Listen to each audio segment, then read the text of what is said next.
If I could rewind time just a few years, just back to that moment when I signed the papers and handed over the keys to my independence, I would have stopped myself. I would never have moved into a nursing home. I wish I knew this 4 hard truths before that decision changed everything. Are you really ready to give up your independence? Or are you just scared of starting over?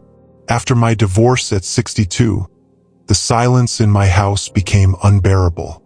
Not the kind of silence that brings peace. The kind that presses down on you. It wraps around your evenings and lingers with your morning coffee. I'd walk from room to room with no purpose, no voice calling out, no sound except my own footsteps echoing off the walls. There were days I'd open all the windows just to let the world in. The wind, the birds, even distant car horns. I needed some proof that life was still moving out there, even if mine felt frozen in place. Everyone around me meant well. My daughter gently nudged. My sister pushed a little harder. And my friends, well, they told stories about how much easier things got when they moved into a nice place. You'll meet people, they said. You won't have to cook or clean anymore, they promised. It'll be good for you, they insisted. And I believed them. I was tired. I was lonely. And I wanted to feel safe. So I packed up my things quietly, slowly. Not in excitement, but in resignation. One drawer at a time.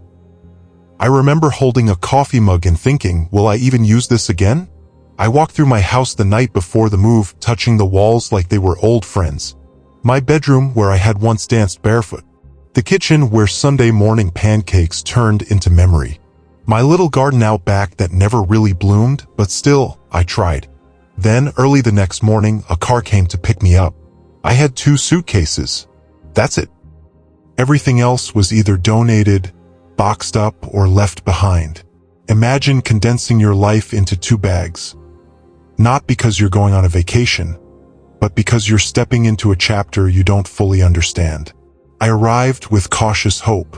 I smiled at the receptionist, shook hands with the nurse, looked around at the pastel-colored furniture, and tried to convince myself that this was a fresh start, that this was the responsible thing, the wise thing. But even in that first hour, something in my chest started to tighten. I couldn't name it then. I can now. Let me tell you the first hard truth. Truth number 1. You lose more than just space. I used to think I was just downsizing. Getting rid of the junk, letting go of the old furniture, simplifying. That was the word they all used. Simplify. But what no one told me was that, in the process, I wouldn't just be parting with clutter. I'd be handing over privacy, freedom, even the small, personal choices I never realized meant so much. Like what time I eat, or whether I can wear my favorite robe until noon. In the beginning, I told myself it was just a routine, something to get used to. But it wasn't my routine. It was theirs. Wake-up calls at 6:30, like clockwork. Breakfast by 7, whether I'm hungry or not. Pills in little plastic cups, handed out with a smile, but no real conversation. Shower days scheduled. Laundry collected. Lights out at 10. Imagine losing the right to just be. Some mornings I didn't want to get dressed. I wanted to stay in bed with a book or just sit by the window in silence. But no, there's a system.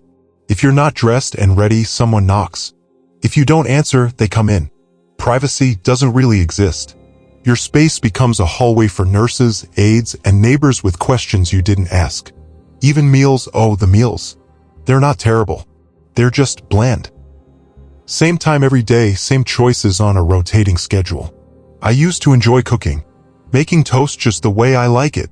Putting cinnamon in my coffee. Gone. Now it's cafeteria trays and lukewarm tea, surrounded by people I hardly know, all of us trying not to admit we miss our own tables. Let me tell you about Janet. She was 74 when she moved in. Fiery red hair, always wore these bold scarves and big earrings, like she was ready to host a party every afternoon. Within 3 weeks, she stopped wearing the scarves. What's the point? She said one morning. I don't even pick out my clothes anymore. Someone had started laying them out for her to help, they said. But that help slowly turned into decisions being made for her. Not with her. For her. And then there was Marlene. Quiet, bookish, loved classical music. She'd spend afternoons trying to read in her room, but the walls were so thin she could hear her neighbor's TV blaring game shows through them. One day she whispered to me, "I haven't felt alone in days, but I've never felt lonelier. So ask yourself this, really ask, would you trade control for comfort? Because comfort without choice isn't comfort at all. It's a gentle cage, and it looks soft, until you realize the door only opens one way." Truth number 2, loneliness doesn't go away.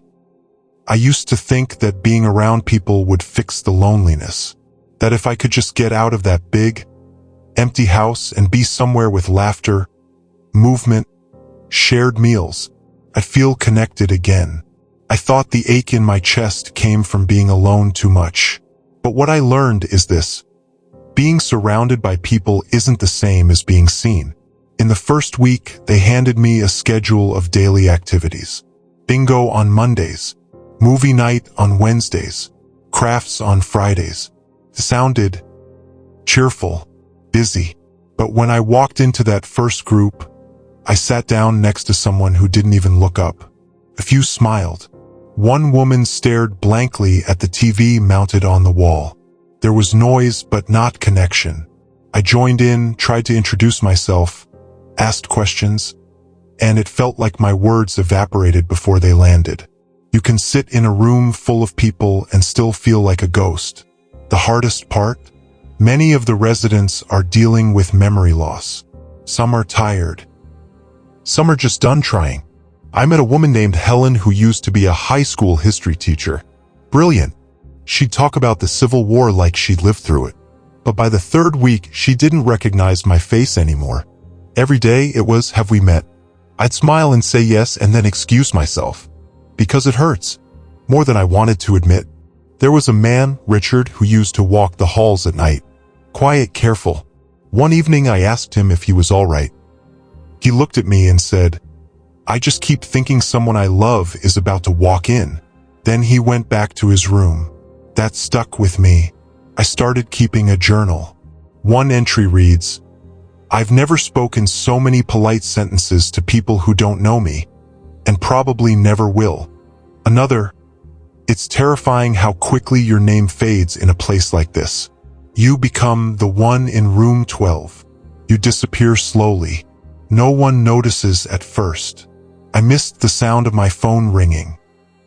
I missed casual conversations with people who knew my favorite wine or how I take my tea. I missed laughing with someone who actually knew why I was laughing. You see and hear, people might sit beside you. They might smile at you. But that's not the same as connection. Not the kind that wraps around your heart and makes you feel known. The kind that says, "I see you. I remember you. You matter." There were days I sat in my room just to avoid another forced conversation in the dining area. Small talk tastes even blander than the food when your soul is hungry for realness. Mental health? No one talks about it. Not really. Sure, there are pamphlets. There's a social worker on site. But the deeper aches, regret, grief, invisible loss, those don't get scheduled in. They sit with you during lunch. They follow you back to your room. They linger in your mirror.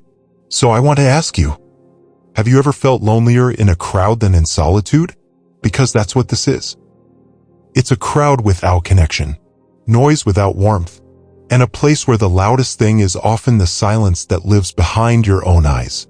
Truth number 3, regret creeps in quietly.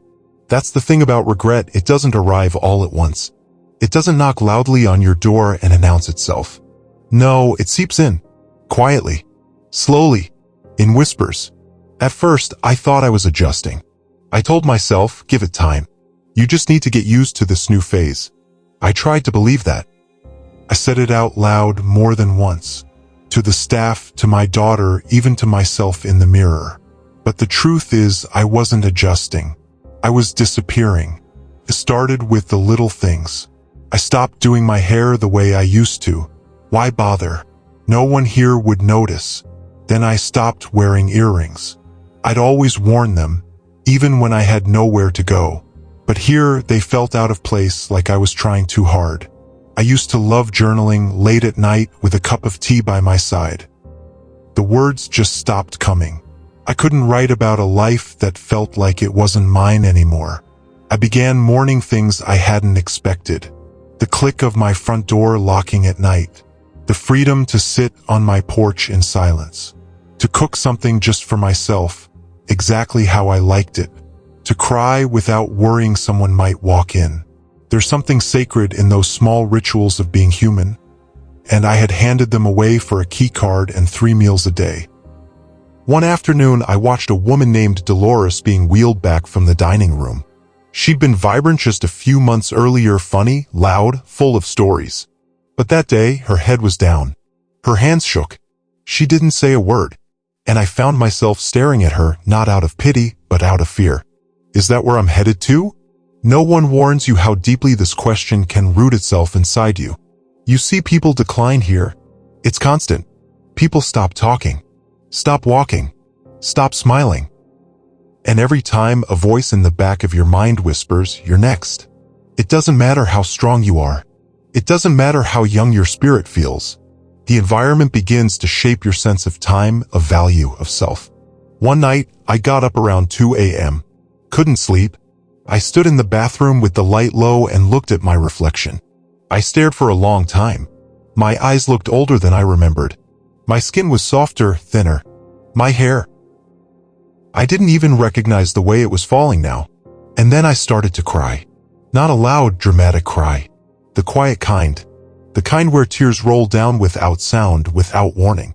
I sat on the edge of the tub and sobbed because I couldn't remember the last time I had made a choice for myself. A real choice. Not what was offered. Not what was suggested. A choice that came from me. That broke something inside me.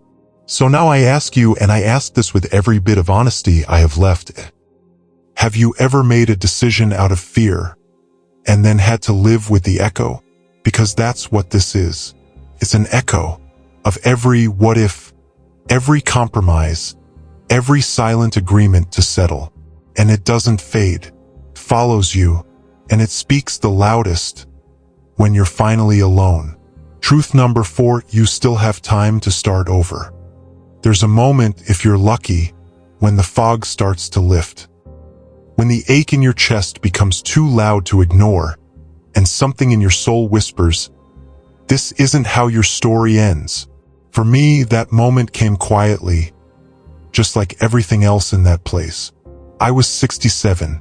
Everyone told me I was settled, that it was too late to turn around, that I should be grateful, comfortable, safe.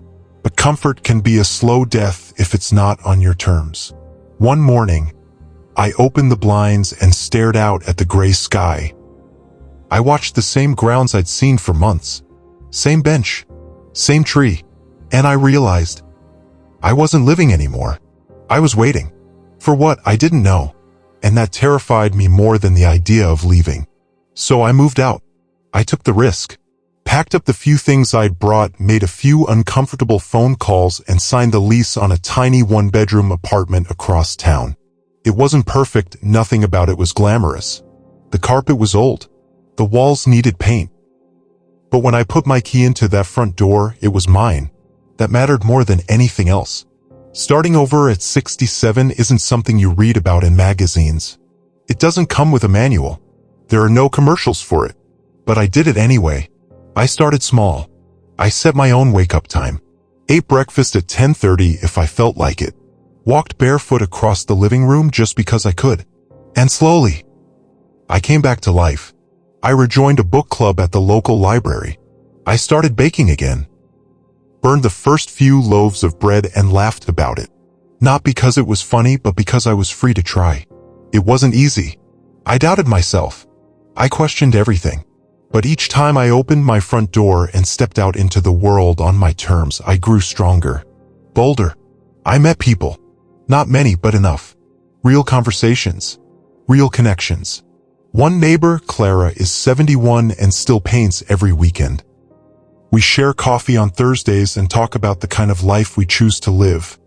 Not the kind handed to us politely, wrapped in beige walls and fixed meal times. You want to know what saved me? It wasn't moving out. It was deciding I was still worth the effort, that I wasn't done, That my story wasn't over just because someone else had quietly placed a period where a comma should have been. So let me say this, and hear me, really hear me. You're not too old, and it's not too late. If you're breathing, there's still time. Time to shift, to move, to reclaim something you thought was gone. Because your spirit doesn't age, your curiosity doesn't retire, and your freedom is still yours if you're brave enough to reach for it. Starting over isn't weakness. It's power. And at 67, I remembered what that felt like. So maybe it's your turn. Let's talk about what you can do with what you've heard, because that's the part that matters most now. This story isn't just mine. It could be yours, your mother's, your aunt's, your neighbor's. So before you make a life-altering decision, let's take a breath and really look at what's ahead. First, ask yourself, is a nursing home truly right for you? Don't just ask about the facility's reputation. Ask deeper. Will you have control over your routine? Will you still feel like you inside those walls? Can you laugh freely, cry privately, create joy, and retreat when you need space? Because it's not about physical care alone. It's about emotional autonomy. Start with a few visits, unannounced ones. Walk the halls. Eat a meal. Ask residents honest questions. Don't let a polished lobby fool you. Now let's explore alternatives. Because yes, there are other ways to live. Have you considered senior co-housing? These are intentional communities where everyone has their own space, but shares support, meals, and friendship. It's aging together by choice, not obligation. Or maybe solo living with community fits better. Like moving into a small apartment close to a neighborhood center, library, or park. Some people choose to live alone but stay connected with a group that checks in regularly, plans outings, or even rotates meals together. Then there's part-time care. Not everyone needs full assistance. You might only need someone 3 times a week to help with groceries or appointments. That's still independence with backup. So don't let anyone sell you the idea that a nursing home is your only path. It's one option, not the finish line. Now I want to leave you with 3 reflection questions. Take your time with these. Maybe write them down. Maybe sit with them quietly. But be honest. 1. What does freedom mean to me now? Not the freedom I had at 25, but now. Is it space? Time? Choice? Dignity? 2. Am I running towards something or away from something? Because moving out of fear will never bring peace. But moving toward purpose, that's where the magic lives. 3. What makes me feel alive? Is it gardening? Volunteering? Reading in the sun? Sharing your story? Because you deserve a life that still has sparks even at 60, 70, 80, and beyond. You're not here to fade. You're here to shine differently. Have you ever made a choice that changed everything? Tell me your truth. If you felt seen by this video, subscribe, like, and share. This channel is for elderly seniors rewriting their lives, not just surviving them.